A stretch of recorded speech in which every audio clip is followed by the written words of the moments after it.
आज मैं ईगो पढ़ाऊंगा और आपके लिए एक छोटी सी खुशखबरी ये है कि मैं आपको अकाउंट के साथ साथ eco account business 11 and eco account business 12 दोनों पढ़ाऊंगा। और आज हम पढ़ेंगे इकोनॉमिक्स। तो आज हम जो इकोनॉमिक्स के बारे में पढ़ रहे हैं वो है इकोनॉमिक्स। अब आप नॉर्मल सी बात लेके चलिए कि इकोनॉमिक्स क्या है। इकोनॉमिक्स को जानने से पहले ये चीज क्या है, पहले ये जान ले कि ये शब्द आया कहां से है।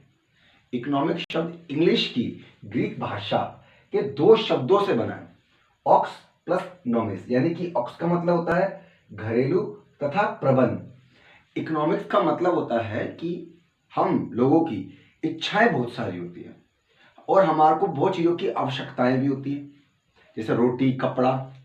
लेकिन इन इच्छाओं को पूरा करने के लिए हमें एक चीज की जरूरत पड़ती है, वो पड़ती है मनी। सबको पैसे की जरूरत पड़ती है। हम सबको अपनी इच्छाओं को पूरा करने के लिए पैसे की बहुत जरूरत है और अब उसके लिए हमें काम पे जाना पड़ता है। नौकरी पे जाएंगे तभी तो पैसे आएंगे।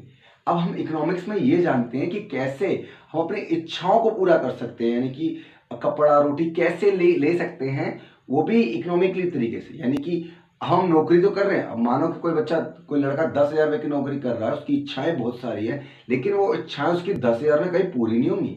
लेकिन वो इकोनॉमिकली चलेगा कि आज मेरे पे 10,000 रुपये है तो कुछ पैसा मैं निकाल के ये ले लेता हूँ, कुछ चीज़ों के लिए मैं ये खरीद लेता हूँ, कुछ चीज़ों के लिए ये खरीदता हूँ। तो धीरे धीरे धीरे वो दुनिया की हर चीज़ें खरीद लेगा। यानी कि 10,000 की सैलरी है तो वो धीरे धीरे 5-6 साल में वो धीरे धीरे अपने आप को ग्रो करेगा और चीज़ें खरीद लेगा। तो इकोनॉमिकली जो बेसिकली पॉइंट होती है हमारे घरेलू संबंध से होते हैं कि हमारी इच्छाएं तो बहुत है, हमें बहुत सारी चीज़ों की आवश्यकताएं हैं, लेकिन उन आवश्यकताओं को पूरा कैसे किया जाता है। जैसे कि रोटी कपड़ा, हम इन चीज़ों को पूरा करना चाहते हैं और इन चीज़ों को पूरा करने के लिए हमें इकोनॉमिकली लेवल पे चलना पड़ता है, इकोनॉमिक्स को जानना पड़ता है कि हम कैसे इस चीज़ को पूरा करें।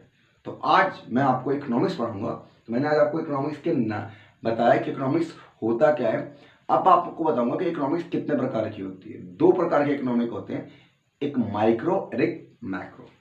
और दोस्तों, अगर आपने मेरे चैनल को अभी तक सब्सक्राइब ना किया हो तो प्लीज़ कर दीजिए, अगर आप नए यूजर्स हो तो।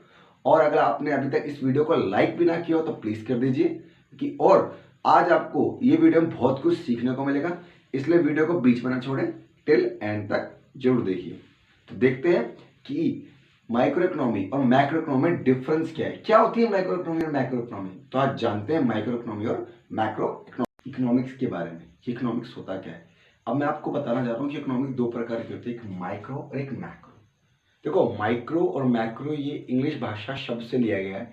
माइक्रो का मतलब होता है छोटा, यानी कि स्मॉल, और मैक्रो का मतलब होता है लार्ज, यानी कि बड़ा। अब इन दोनों का मीनिंग क्या है।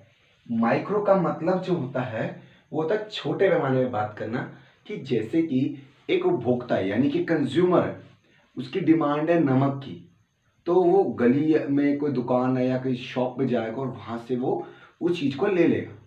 तो छोटे लेवल पे जो इकोनॉमिकली हम काम करते हैं, जैसे कि अपने घर में रह के हम छोटे छोटे लेवल पे काम करते हैं कि आज हमें इस चीज की जरूरत है, आज हमें इस चीज की जरूरत है। तो छोटे लेवल पे काम करने का, यानी कि छोटी चीज, इसको छोटा बोलते हैं। यानी कि छोटे लेवल, माइक्रो का मतलब है स्मॉल, यानी कि छोटा। छोटे लेवल पे इकोनॉमिक को देखना कि किसी चीज को हमें जिस चीज की जरूरत होती है वो चीज हमारे देश में अवेलेबल होती है या नहीं होती। एक व्यक्ति की, एक फर्म के लिए होती है कि उसकी माइक्रो इकोनॉमी कैसी है। फर्म के लिए भी बात चलती है, एक गृहस्थी के लिए भी चलती है, घर के लिए भी हम इस चीज को यूज करते हैं। तो ये बातें जितनी भी आती है माइक्रो लेवल के अंदर आती है, यानी कि माइक्रो इकोनॉमी के अंदर आती है। अगर हम दूसरी बात कर ले तो मैक्रो इकोनॉमी ये एक बड़े स्केल पे काम करती है, जैसे देश के अंदर बेरोजगारी होना, भाई बहुत बड़े लेवल पे काम है कि देश के अंदर बेरोजगारी कैसे हो गई। यानी ये तो बहुत मैक्रो लेवल पे काम हो गई कि एक देश डूब रहा है, देश बर्बाद हो गया, क्यों हो गया। तो ये बहुत बड़े लेवल पे, जिसके अंदर पूरे देश को काउंट किया जाता है, यानी कि सब जगह। यानी कि कंपनी के अंदर भी हम देखें एरिया में, यार यहाँ पे बेरोजगारी छा गई, जहाँ पे एक से कहीं ज्यादा लोगों को असर पड़े, वो है माइक्रो लेवल। लेकिन मैक्रो का मतलब होता है, माइक्रो का मतलब वही कि जहाँ पे सिर्फ सिंगल पर्सन या कुछ लोगों को लिमिटेड, कुछ ही लोगों को प्रॉब्लम हो छोटे लेवल पे, लेकिन मैक्रो में कुछ ज्यादा लोगों को प्रॉब्लम हो, यानी कि ज्यादा बेरोजगारी हो, ज्यादा लेवल पे काम हो, उसको कहते हैं मैक्रो इकोनॉमी। तो आज मैंने आपको ये 2 बातें बताई हैं। अब ये जो चैप्टर है हम ये पढ़ लेते हैं कि चैप्टर बेस्ड क्या है। ये जो हम आज जो चैप्टर पढ़ रहे हैं इसका नाम है व्हाट इज माइक्रो इकोनॉमी। आज जो मैं आपको पढ़ाने जा रहा हूं वो पढ़ाऊंगा व्हाट इज माइक्रो इकोनॉमी। ये इको का पार्ट 1 है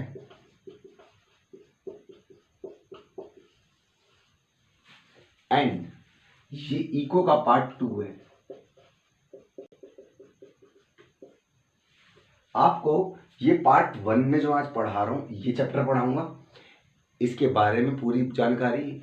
और ये चैप्टर है मैं आपको पार्ट 2 जब मैं स्टार्ट करूंगा उसकी क्लासेस दूंगा तो मैं आपको उसमें बताऊंगा कि गाइस अब हम पढ़ते हैं इकोनॉमिक्स के यानी कि माइक्रो इकोनॉमिक के स्कोप।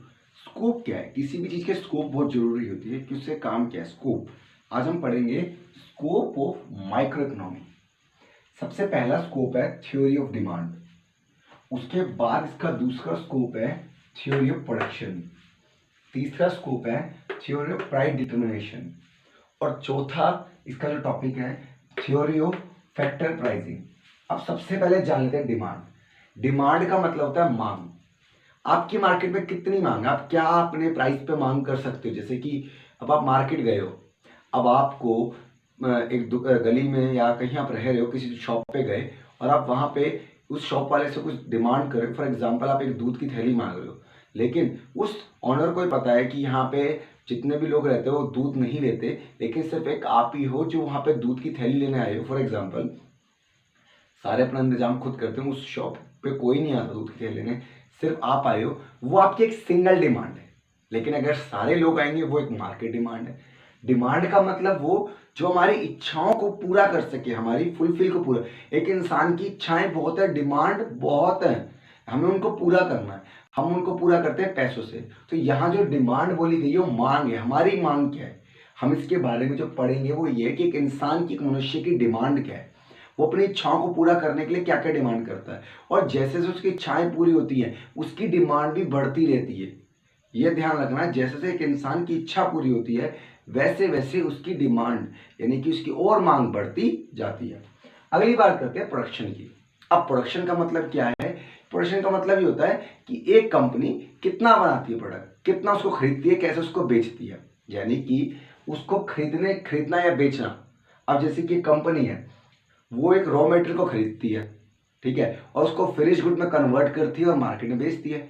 तो वही है, वो प्रोडक्शन करती है। प्रोडक्शन का मतलब होता है बनाना, किसी चीज को मैन्युफैक्चरिंग करना। तो उसकी भी एक थ्योरी है कि उसके अंदर में क्या क्या कंसेप्ट यूज होंगे, इसके लिए भी हम आगे पढ़ेंगे। अभी जो बात कर रहे हैं कि हम इस माइक्रो में क्या क्या पढ़ेंगे, डिमांड, प्रोडक्शन। प्रोडक्शन वही चीज है कि आपने कोई रॉ मटेरियल लिया, उस रॉ मटेरियल को फिनिश गुड में कन्वर्ट किया और आपने मार्केट में उसको अच्छे दाम पे बेचा, तो वो आपका बीच का प्रॉफिट हो गया। अब प्राइस डिटर्मिनेशन। प्राइस डिटर्मिनेशन का मतलब होता है कि उसका प्राइस तय करना। भाई उसके प्राइस में क्या डिटर्मिनेशन है कि एक चीज को खरीदा या बेचा, उसके बाद उसके प्राइस डिटर्मिनेशन रखना कि हम उसको कैसे सेल आउट करेंगे, किस तरीके से मार्केट में प्राइस का डिटर्मिनेशन करेंगे, हमने कितना लगाया कितना नहीं करा, उसके प्राइस बनाना। या आपने उसको बेच दिया, आप बेचने के लिए आपको उसका प्राइस तो बताना पड़ेगा ना कि आपने इतना लगा दिया उसको, उसके ऊपर इतनी चीज लगा दी है, अब उसको मार्केट में आपको बेचना भी है। जब आप बेचोगे तो तभी तो आप लाभ कमाओगे। आपने एक चीज पे 10 रुपए लगाए और उसको 2 रुपए आपने ऐड करे कि वो 2 रुपए आपका प्रॉफिट था, उस प्रॉफिट को लगा के जो आपने मार्केट में, वो प्राइस डिटर्मिनेशन। अब आते हैं फैक्टर ऑफ प्राइसिंग।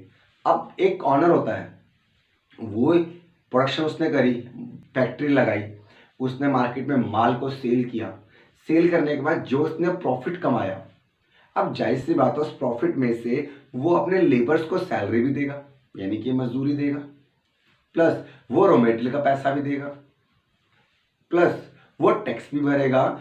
वो अगर उसने लोन लिया है तो वो लोन भी देगा और उसके बाद जो लाभ निकालेगा वो उसका खुद का होगा। यानी कि उस प्राइस की फैक्टराइजिंग करना। भाई पैसा आने के बाद आप उसकी फैक्टराइजिंग करोगे ना, भाई किस किस को देना है, देने के बाद जो पैसा बचेगा वो आपका बचेगा। तो इसलिए इस कंसेप्ट में पढ़ेंगे प्राइस के फैक्टराइजिंग कैसे करना। कि भाई आपने इन्वेस्टमेंट करी, इन्वेस्टमेंट का आपने कमाई, तो लोग जो लोन लिए वो भी तो आप वापिस ही करोगे। करने के बाद जो आपकी चीज आएगी वो आपका एक्चुअलिटी प्रॉफिट कहलाएगा। तो ये इसमें कहेंगे हम प्राइस फैक्टर्स। गाइस अब हम पढ़ेंगे माइक्रो इकोनॉमिक्स के इंपॉर्टेंस। किसी भी चीज को काम करने के इसके इंपॉर्टेंस बहुत जरूरी है, उसके महत्व। हम जानना चाहते हैं कि क्यों काम करें, क्यों। तो इम्पोर्टेंस जानते हैं सबसे पहले कि माइक्रो इकोनॉमी के इम्पोर्टेंट क्या क्या होते हैं। पहला इम्पोर्टेंट है ऑपरेशन ऑफ एन इकोनॉमी।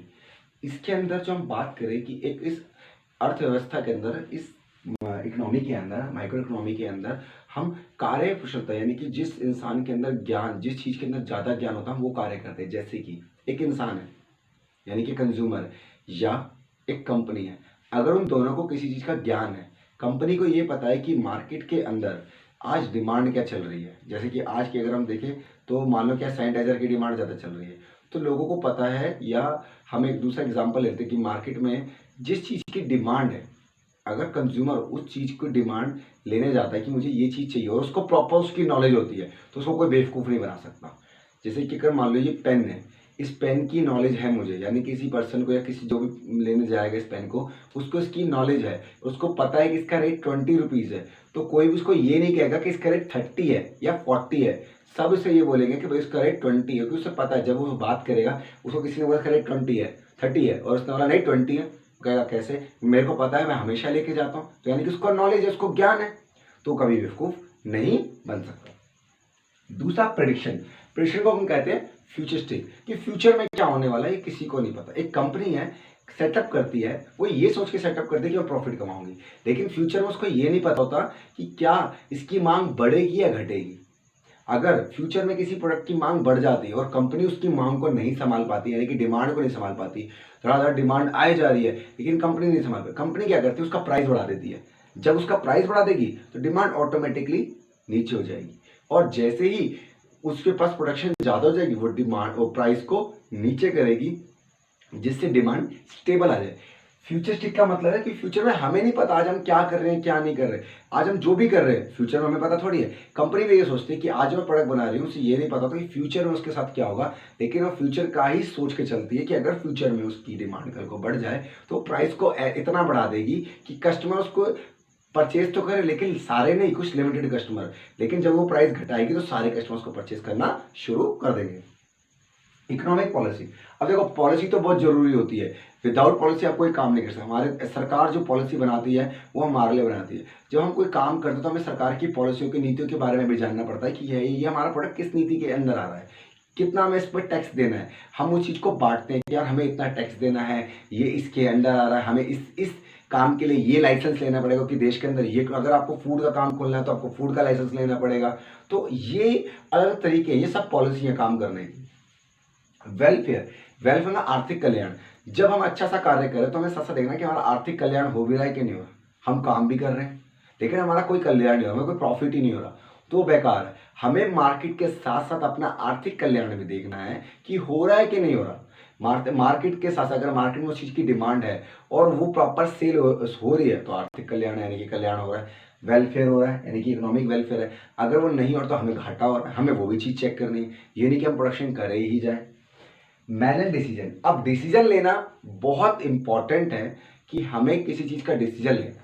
अब वो कैसे लेना है कि कल को किसी भी चीज़ के प्राइस बढ़ जाए तो आपको एक डिसीजन लेना है कि डिमांड बढ़ जाए तो आपको डिसीजन लेना है कि इस डिमांड को कैसे स्टेबल करना है, कैसे इस डिमांड को नीचे लेके आना है, क्योंकि आपके पास प्रोडक्शन नहीं है, आपको प्रोडक्शन उतनी करनी है, आपको प्रॉपर वे में डिसीजन लेना है। कंपनी डिसीजन लेती है, हर काम को करने के लिए डिसीजन लेने पड़ते हैं, सही और बुरे, और आपको सही वे में डिसीजन लेने पड़ेंगे। जैसे कि एग्जांपल कि आज आप प्रोडक्ट मार्केट में बना रहे हो, आपको पता चला कि यार ये प्रोडक्ट मार्केट में बिक ही नहीं रहा, तो अब आपको डिसीजन लेना पड़ेगा ना कि भाई मार्केट में प्रोडक्ट बिक नहीं रहा, क्यों नहीं बिक रहा, यानी कि इसकी डिमांड नहीं है, और डिमांड क्यों नहीं है, इसका प्राइस हाई है, तो आप क्या करोगे, उसका प्राइस लो कर दोगे।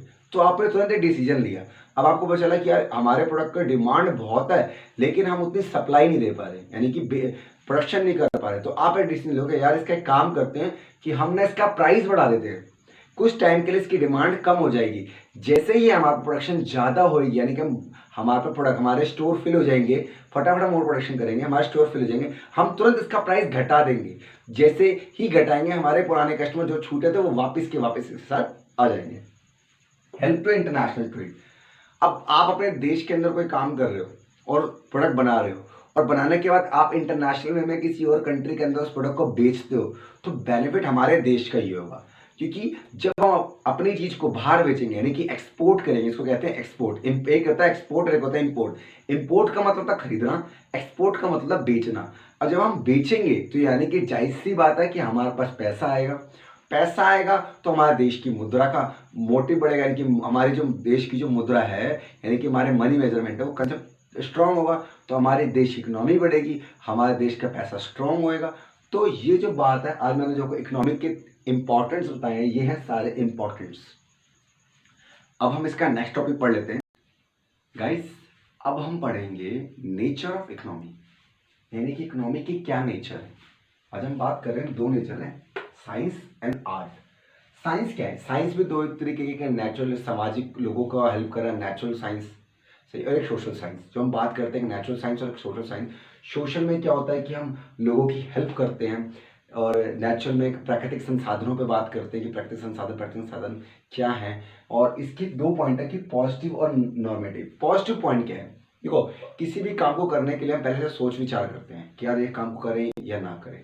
और जब हम उस काम को करने की सोचते हैं, करने का हम उसका सही और गलत का फैसला निकालते हैं। इकोनॉमिकली पॉइंट पर हम सोचते हैं कि यार अगर हम ये काम कर रहे हैं, क्या हम इसका सही रिजल्ट आएगा या गलत आएगा, हम उसके बारे में सोच विचार करते हैं, यानी कि पॉजिटिव में चलते हैं। अगर हम कोई चीज़ के लिए कर रहे हैं तो हम पहले उसका पॉजिटिव में चलते हैं। और नॉर्मेटिव वे में अगर हम बात करें तो हमारा नॉर्मेटिव में पॉइंट ऑफ व्यू ये रहता है कि हमारे देश में सबको समान अधिकार मिले, जैसे कि गरीबों को थोड़े ज़्यादा वेतन मिले, अमीर और अमीर हो जाएं।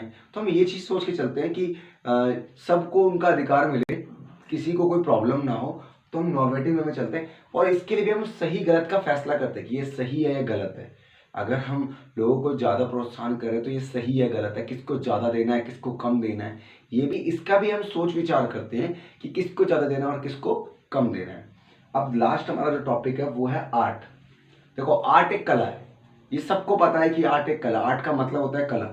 जैसे कि हमारे देश के अंदर मानव की बेरोजगारी है, अब इस बेरोजगारी को दूर करने के लिए हमारा देश बहुत कार्य कर रहा है, और वो नए नए प्लान एग्जीक्यूट करता है कि जिसकी वजह से हमारे देश में से बेरोजगारी हट जाए और पूर्ण रोजगार आ जाए, हर किसी को रोजगार मिल जाए। उसके लिए वो नई नई प्लानिंग करते हैं कि नहीं, इसको कहते हैं आर्ट, कि क्या वो तरीका अपनाए, कैसे वो प्लानिंग करे कि हमारे देश के अंदर बेरोजगारी हट जाए और रोजगार पैदा हो जाए। तो दोस्तों, आज हमने जो पढ़ा है, इको का फर्स्ट चैप्टर पढ़ा है माइक्रो इकोनॉमी। आशा करता हूँ कि आपको समझ आया होगा। अगर आया हो तो प्लीज़ वीडियो को लाइक करना ना भूलिए। धन्यवाद।